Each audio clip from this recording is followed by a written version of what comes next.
भारतीय न्यूज, सीधा, सटीक और निष्पक्ष। नमस्कार, मैं हूं पुष्पेंद्र और आप देख रहे हैं भारतीय न्यूज। नजर डालते हैं आज की ताजा तरीन खबरों की ओर और शुरुआत करते हैं राष्ट्रीय खबरों से। सुप्रीम कोर्ट ने एक याचिकाकर्ता को लगातार विरोध और प्रदर्शन कर रहे किसानों की मांगों पर विचार करने के लिए भारत सरकार को निर्देश देने की मांग वाली अपनी याचिका वापस लेने को कहा है।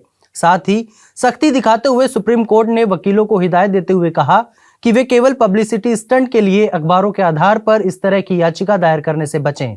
यह एक बहुत ही जटिल मुद्दा है, इसे लेकर प्रचार करने की कोशिश न की जाए। प्रधानमंत्री नरेंद्र मोदी ने आज तेलंगाना में 56,000 करोड़ रुपए से अधिक की कई विकास परियोजनाओं का उद्घाटन एवं शिलान्यास किया। इसके बाद पीएम मोदी ने आदिलाबाद की जनता को संबोधित करते हुए कहा कि आज यह चुनावी सभा नहीं बल्कि विकास उत्सव है। इस दौरान उन्होंने विपक्ष के बिगड़े बोल पर भी पलटवार किया। जनसभा को संबोधित करते हुए पीएम मोदी ने कहा, जैसे ही मैंने करोड़ों रुपए की विभिन्न विकासात्मक परियोजनाओं का उद्घाटन और शिलान्यास किया, कुछ लोगों ने इसे चुनावी सभा कहा है। मैं उन विश्लेषकों को बताना चाहता हूं कि अभी चुनाव की घोषणा भी नहीं हुई है। यह चुनावी सभा नहीं बल्कि तेलंगाना में विकास उत्सव है, जिसे मनाने के लिए मैं यहां आया हूं। वोट के बदले नोट के मामले पर सुप्रीम कोर्ट ने फैसला सुनाया है। बेंच ने 26 साल पुराने अपने पिछले फैसले को पलट दिया है। सीजेआई ने सांसदों को राहत देने पर असहमति जाहिर की है।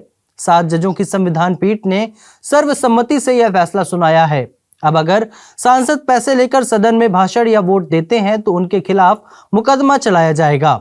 सुप्रीम कोर्ट ने संविधान के अनुच्छेद 105 का हवाला दिया। कोर्ट ने कहा कि किसी को घूसखोरी की कोई छूट नहीं है। रिश्वत लेकर वोट देने पर अभियोजन को छूट नहीं दी जाएगी। अब आपको ले चलते हैं अंतर्राष्ट्रीय खबरों की ओर। पाकिस्तान के अशांत बलूचिस्तान में राष्ट्रपति चुनाव से पहले अधिकारियों ने प्रांतीय राजधानी क्वेटा में विपक्षी राष्ट्रपति पद के उम्मीदवार और अनुभवी राजनेता महमूद खान अचकजई के घर पर छापेमारी की है। इसके साथ ही पाकिस्तानी अधिकारियों ने उनके द्वारा अवैध रूप से कब्जा की गई सरकारी स्वामित्व वाली भूमि के एक टुकड़े को पुनः प्राप्त कर लिया है। बलूचिस्तान के 75 वर्षीय अचकजई पश्तूनख्वा मिल्ली अवामी पार्टी के प्रमुख हैं और उन्हें पाकिस्तान तहरीक इंसाफ पार्टी के जेल में बंद नेता इमरान खान ने पूर्व राष्ट्रपति आसिफ अली जरदारी के खिलाफ चुनाव लड़ने के लिए नामित किया था। अमेरिका में 5 नवंबर को राष्ट्रपति चुनाव हैं और इसके पद के प्रत्याशी तय करने के लिए रिपब्लिकन और डेमोक्रेट्स दोनों ही पार्टियों के भीतर चुनाव किया जा रहा है। उस चुनाव से पहले 5 मार्च का दिन दोनों ही पार्टियों के लिए बेहद महत्वपूर्ण है। दरअसल 5 मार्च को अमेरिका में सुपर ट्यूसडे है और इस दिन 15 राज्यों और समोआ के रिजल्ट की घोषणा होगी और इसी के नतीजे से तय होगा कि रिपब्लिकन पार्टी का प्रत्याशी कौन होगा। पिछले 36 सालों का रिकॉर्ड है कि जिस भी व्यक्ति ने सुपर ट्यूसडे जीता है वही राष्ट्रपति की रेस के लिए रिपब्लिकन पार्टी का प्रत्याशी चुना गया है। अब आपको ले चलते हैं व्यापार जगत की खबरों की ओर। आज वाणिज्य मंत्रालय ने एक नोटिफिकेशन जारी किया है। इस नोटिफिकेशन के अनुसार सरकार ने नेशनल कोऑपरेटिव एक्सपोर्ट्स लिमिटेड के माध्यम से संयुक्त अरब अमीरात और बांग्लादेश को 64,400 टन प्याज के निर्यात की अनुमति दी है। इसमें बांग्लादेश को 50,000 टन प्याज और यूएई को 14,400 टन के शिपमेंट की अनुमति दी गई है। विदेश व्यापार महानिदेशालय ने अपने नोटिफिकेशन में कहा कि एनसीईएल के माध्यम से संयुक्त अरब अमीरात को त्रैमासिक 3600 मीट्रिक टन की सीमा के साथ 14,400 टन प्याज का निर्यात किया गया है। मेटल्स मिनरल्स का प्रोडक्शन और प्रोसेसिंग करने वाली ओवेस मेटल ने लिस्टिंग के वक्त ही अपने निवेशकों को 187% का तगड़ा रिटर्न दे दिया।